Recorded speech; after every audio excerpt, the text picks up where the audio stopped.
J'ai tout de suite demandé à Philippe Brachet, est-ce que je suis libre d'écrire ce que je veux? Donc c'est sur le Népal, c'est sur les réfugiés, mais est-ce que d'abord je suis libre de choisir le genre qui m'intéresse, nouvelle, poème ou n'importe quoi, mais est-ce que je suis libre de mon choix stylistique, de ma manière de raconter l'histoire et même de la manière de peut-être de découper des histoires? Et il m'a dit oui, tu es libre de construire comme tu veux. Donc d'une manière générale, dans ma vie d'auteur débutante, c'est la première fois que j'acceptais une contrainte de cette nature par rapport à un thème. Puis après, j'ai fait ce voyage avec un carnet. Je n'ai pas écrit là-bas, j'ai pris beaucoup de notes. Puis quand je suis rentrée chez moi, je laissé reposer. Puis je me suis rendu compte qu'au moment où j'ai commencé à écrire, les notes ne me servaient plus. C'est-à-dire, je m'installais devant mon ordinateur et l'ambiance, les rencontres, les visages, tout ressortait avec les émotions que j'avais ressenties là-bas. Et là, je me suis retrouvée détachée de l'obligation d'écrire pour rentrer dans le plaisir de raconter une découverte humaine, des rencontres, voilà. Je ne sais pas si Attic ou Laurent voulaient ajouter quelque chose. Je veux bien. Non, je pense que comme Fatou avait beaucoup posé de questions à Philippe, moi c'est vrai qu'il est venu me voir en me disant vous avez toute liberté, donc j'avais plus cette crainte-là. Et donc le souci n'a pas été là. Je me souviens, je crois, avoir posé beaucoup de questions. En revanche, la chose que j'ai voulu vérifier et qui peut-être m'angoissait le plus, en fait, était de dépendre sur place, notamment de l'équipe qui filmait. Parce que j'essayais de m'imaginer ce que c'était que d'être dans un camp de réfugiés, et je pense que, et je voyais bien d'ailleurs effectivement qu'une équipe, même si elle est réduite, mais quand même avec une caméra, un preneur de son, c'est forcément un événement assez considérable dans un camp. Et je sais que je me souviens d'avoir posé des questions là-dessus. Est-ce que je pourrais avoir ma propre vie, me débrouiller, avoir un traducteur pour ne pas être forcément dans les pas du réalisateur qui filmait avec son équipe, parce que je ne voulais pas avoir ce filtre-là vis-à-vis des gens qu'on allait rencontrer, voilà, que chacun puisse faire un peu ce qu'il veut. En fait, de fait, ça s'est très bien passé d'abord parce que Arte avait mis à disposition effectivement autant de traducteurs qu'il y avait d'intervenants, donc on ne dépendait pas les uns les autres, et même si un camp, en tout cas celui où on était un espace fermé, on y reviendra peut-être, en fait on se croisait assez peu, on se croisait quand on voulait se croiser, ce qui était formidable, et donc en fait ce souci-là a été assez vite balayé dès le premier jour. J'ai vu que je n'allais pas être dans, comment dire, que mon contact avec les gens sur place n'allait pas être impacté par la présence de l'équipe de tournage. Et d'ailleurs, on verra tout à l'heure que vous avez chacun des trois, en tout cas ceux qui écrivent. Pour le dessinateur, c'était plus facile, vous devez dessiner. En tout cas, chacun choisit des modes narratifs très différents. Les poèmes, le récit, les lettres, donc ça on va y venir. Moi, j'aimerais qu'on commence maintenant qu'on rentre vraiment dans le vif du sujet. Le premier camp, donc, c'était le Népal. En deux mots, pour contextualiser, le Népal, il y a à peu près 200 ans, le Bhoutan a fait appel à de la main-d'œuvre étrangère, donc notamment népalaise. Les Bhoutanais sont arrivés là-bas, ils ont défriché, ils ont travaillé, ils ont commencé à gagner leur vie, à s'installer, à faire des études pour certains. Et puis, il y a une vingtaine d'années, le roi du Bhoutan, qui par ailleurs met en avant le bonheur national brut, s'est inquiété de cette population d'une centaine de milliers de personnes, en se disant mais ils sont dans la même zone géographique, ils commencent à avoir un poids. Est-ce que demain ils ne vont pas demander l'indépendance? Et donc il y a eu un décret royal qui a dit ceux qui ne renoncent pas à leur tradition, à leur langue, à leur religion, à leur costume seront renvoyés. Et une bonne partie a été renvoyée donc, dans le pays de leurs ancêtres, puisqu'eux n'avaient jamais connu leur pays, qui était le Népal. Le Népal les a accueillis, mais vraiment du bout des doigts, en disant ok, ils reviennent au Népal, mais dans des camps. Voilà. Et ce qui est très intéressant dans ce camp-là, c'est que depuis quelques années, il y a une mesure de réinstallation, comme on l'appelle. Donc en fait, avec l'Office des migrations internationales, on essaye de réimplanter ces gens dans des pays d'accueil. Donc c'est essentiellement, c'est pas la France, hein, c'est les États-Unis, l'Australie, le Danemark, les Pays-Bas, et puis un ou deux autres. Et donc c'est là-bas que, alors, Fatou et Nicolas sont allés. Donc Fatou a choisi, elle, le récit jour par jour. Racontez-nous un peu ça.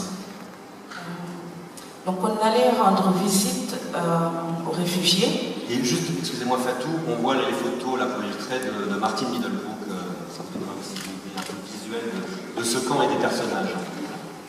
Il faut que je fasse une voix off de documentaire. Donc là, les affaires en vrac, c'est quelque chose qui m'a marqué. Dans toutes les pièces où on entrait, vous avez des gens sur le départ. Comme quelqu'un qui n'est pas installé. Les gens ne sont pas installés, ils sont suspendus. Et il y a toujours des affaires rangées dans un coin, comme s'ils attendaient une cloche pour lever l'ancre. Donc, il y a la précarité aussi. Vous voyez les huttes qu'on a ici, c'est très réduit. Et les gens sont contraints de rester là-dedans à partir de 17h.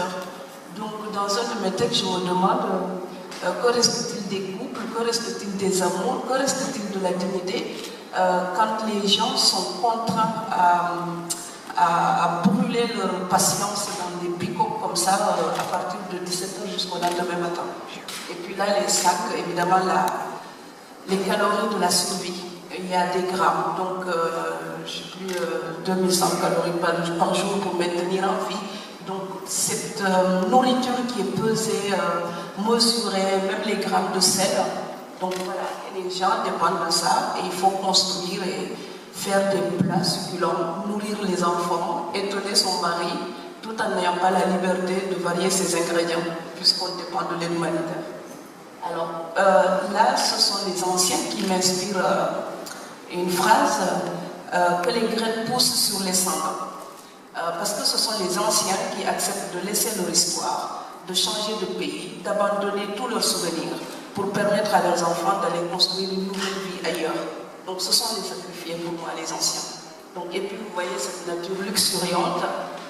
Donc je dis que dans cet endroit du monde, on aurait mis un hôtel 5 étoiles, les touristes se battraient pour y aller. Et je trouve que c'est presque l'oxymore de la vie parce qu'il y a la tragédie humaine devant la beauté absolue de la nature. Ça m'a marqué aussi. C'est tout le paradoxe, effectivement, c'est magnifique et en même temps le camp est en train de se vider, ça c'est les aspects positifs. Et puis vous insistez quand même beaucoup dans différents chapitres de vos écrits sur c'est quand même un camp où on est enfermé. Ça revient d'ailleurs chez chacun d'entre vous et ça reviendra dans les autres camps aussi.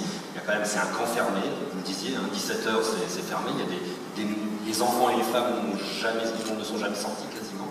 Oui, c'est la nourriture. Comme si la vie s'arrêtait à 17h. Donc, maintenant, si vous discutez avec les gens, les Népalais de la ville, ils disent, mais s'ils sortaient, je dis, vous pourrez voir un spectacle, aller dans un resto, et on va vous répondre, ça c'est les pragmatiques. Mais oui, mais ils n'ont pas de quoi payer un ticket de spectacle ou aller au resto. Soit, mais quand même, c'est aussi un plaisir de flâner tout simplement le soir, juste pour le bonheur de se dégourdir les jambes. Eux, ils n'ont pas le droit de faire ça. Et donc, on est cantonné. Il y a, pour moi, le confinement s'ajoute à la douleur d'être limité dans sa liberté dans la journée, puisqu'ils n'ont pas le droit de travailler. Sachant qu'ils n'ont pas le droit de travailler, ils n'ont pas non plus le droit de quitter ce camp. Et mettre toutes les générations dans ces bicoques où les jeunes sont contraints à la sagesse finalement. Ils doivent vivre comme des moines. Voilà, c'est ça. C'est quoi avoir 20 ans au Népal, dans un camp de réfugiés, et n'avoir pas le droit de sortir pour des jeux coquins le soir? Et en même temps, il y a ces choses terribles, il y a l'enfermement, il y a effectivement le manque de nourriture, 2100 calories, mais avec tous les 15 jours de distribution, et c'est toujours la même chose, un peu de maïs, un peu d'orge, donc c'est quand même très ennuyeux au bout de 20 ans. Et à côté de ça, vous racontez énormément de choses, et ça c'est vraiment tout l'intérêt du projet, c'est que c'est pas le regard du journaliste très formel, c'est que vous racontez des moments magnifiques où vous dansez, où vous faites la cuisine avec les dames. Vous savez, parmi mes rêves de petite fille, je voulais être journaliste. Donc au Népal, je me suis rendu compte que je n'étais même pas capable de tenir l'interview. Parce que les dames, elles m'interrogeaient, les jeunes filles m'interrogeaient, du coup, je ne pouvais pas mener la chose. Il y a un stage à refaire. Et pour la simple et bonne raison que les événements arrangeaient la suite de la rencontre. Un jour, je suis partie voir des dames, j'avais rendez-vous avec les dames dans un secteur. C'est très organisé, très structuré, il y a une représentante de secteur, c'est presque comme la députée locale du secteur. Et les dames m'ont reçu en m'apportant une très belle assiette. Moi, j'avais déjeuné avant d'y aller. Il faut dire que Arte nous a bien traités. Donc, on repart quand vous voulez. Donc, j'avais déjà déjeuné, mais on arrive et les dames m'apportent une assiette avec du riz au curry, des pommes de terre au safran, de très belles couleurs comme ça dans l'assiette, avec une générosité incroyable. Premier réflexe, je me dis, mais je ne vais pas les priver du peu de nourriture dont elles disposent. Et puis la dame, elle insiste, et alors j'en prends et je mange. Et à un moment donné, elle dit à Dipina, notre traductrice, eh bien, on est contente qu'elle mange ici, parce que souvent les gens ont peur de manger chez nous à cause des maladies. Donc déjà, ça, c'était la proximité. Après, elles ont mis de la musique. Elles ont commencé à danser pour me montrer les danses de leur pays, de leur culture. Et elles m'ont dit, après, tu nous montres une danse de chez toi. Donc chez toi, c'était assez compliqué, la France ou le Sénégal. Du samta, on a du mbala, ou une bourrée, ou une gigue, je ne sais pas, ou du French cancan. Et elles me disent, il faut quand même nous montrer. Et puis quand elles ont fini de danser, j'étais très timide. On se sent vulnérable quand on est au milieu de gens qui parlent une langue qu'on ne possède pas. Donc je me sentais très ridicule et vulnérable. Et elles ont insisté. Je dis, ce n'est pas avec cette musique que je peux vous montrer.